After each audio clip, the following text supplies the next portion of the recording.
So, okay, so the next thing, I just wanted to briefly touch on this. I'm definitely uh, no expert on it, but Chris Van Maitre, when we were talking about eclipses and, how they're predicted, um, there are a couple of tools that are amazing that are brought forth from antiquity. One of them is called an astrolabe, and of course we've talked about the astrolabe before, and it's remarkable that for such an old device that it predicts star positions and movements and so many things so very accurately. You can absolutely navigate ships by them, and it was done routinely, back in the day. And one other thing that was discovered, I think about 100 years ago, and it was discovered in a shipwreck off of Antikythera Island, which is off of Greece. Okay, and I won't go through all the details of how they found this, but essentially they happened upon an area where divers went down, and they found the wreckage of this ship that was down there, and it was an absolute treasure trove of ancient artifacts going back, over 2,000 years ago. Okay, so one of the things that they uncovered was this device called an Antikythera mechanism, and this is kind of what it looked like. They dug it up, and this is actually cleaned up afterwards, but it was made out of brass, and it was broken up in several pieces, and it sat in a museum for nearly 100 years, and only until recently have they within the last couple decades or so have they had the technology to be able to really look at this stuff, because obviously it was brass, it was rusted and corroded and everything stuck together, and they had pieces broken off, and they really didn't know what it was.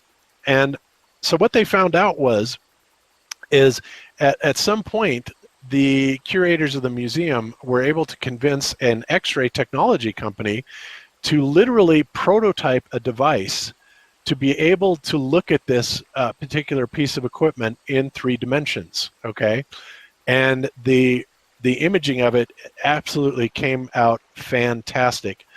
And what they found when they started looking at this thing is the level of complexity that it had literally hundreds of gears to it, and they were able to extrapolate enough information out of this 2,000-year-old device to kind of figure out exactly what it did.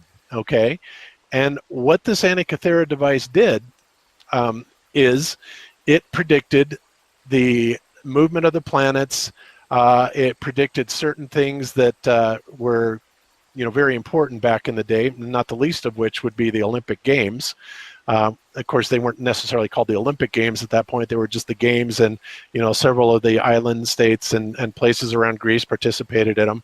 And Olympus, of course, is where the Olympic Games got their name from, coming to modern day. But so this Antikythera device actually was able to be rebuilt. And it's interesting because this one guy that rebuilt it discovered that they used a lot of numerology in it, specifically prime numbers. In fact, most of the gear counts had to do with prime numbers that did the primary functions. It would predict the phases of the moon. It would predict the retrogrades of the planets. It would even predict the movement of the moon in kind of its oval pattern, right? And they were trying to figure out how that was actually done. And the engineering that went into this, from the ancient Greek mathematicians and engineers, is absolutely stunning. But the thing about it is that it is so good at predicting celestial events that it predicts every solar event, every solar eclipse, every lunar eclipse. Not only does it predict them, it predicts them right down to the hour that they will occur. And beyond that, it will also predict the way that the sun or the moon or whatever will cross the disk that it's occulting, whether it's side to side, top to bottom, bottom to top. I mean, it's literally that good. It's absolutely an incredible, fascinating device.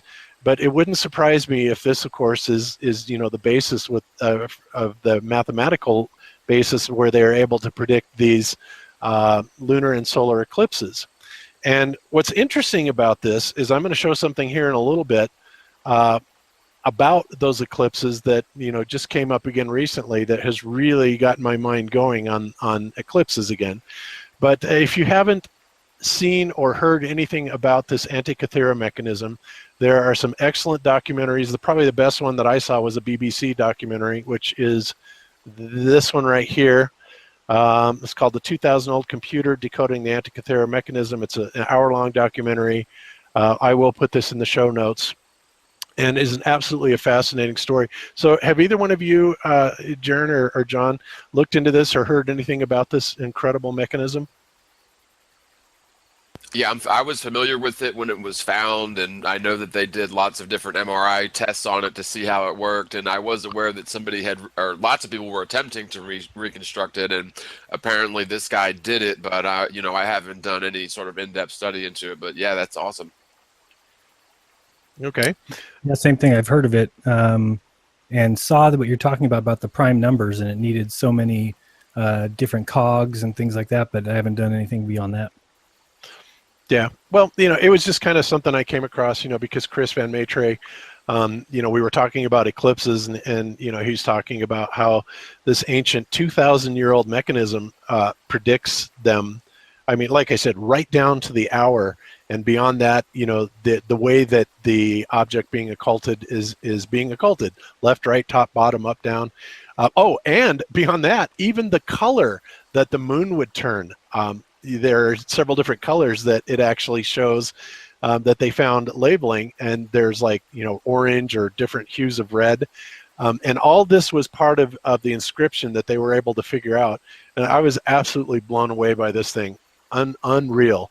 So if you haven't, if you like documentaries like this, and I do, I love stuff like this. I think it's so fascinating. Look into it, because I think that had this Antikythera mechanism not been found, that we probably would have been in the dark, because even these scientists and physicists that were talking about it, and historians were saying they had no idea, none, that the ancient Greeks had this level of technology, not only in machining and engineering, but understanding the movements of the celestial bodies. And of course, one thing I will say is it is based entirely on a geocentric flat plane. Okay, that is incredible. That 2,000 years ago, they make these devices that are accurate still to this day, and it was based on a geocentric flat plane. Well, that's pretty telling, isn't it?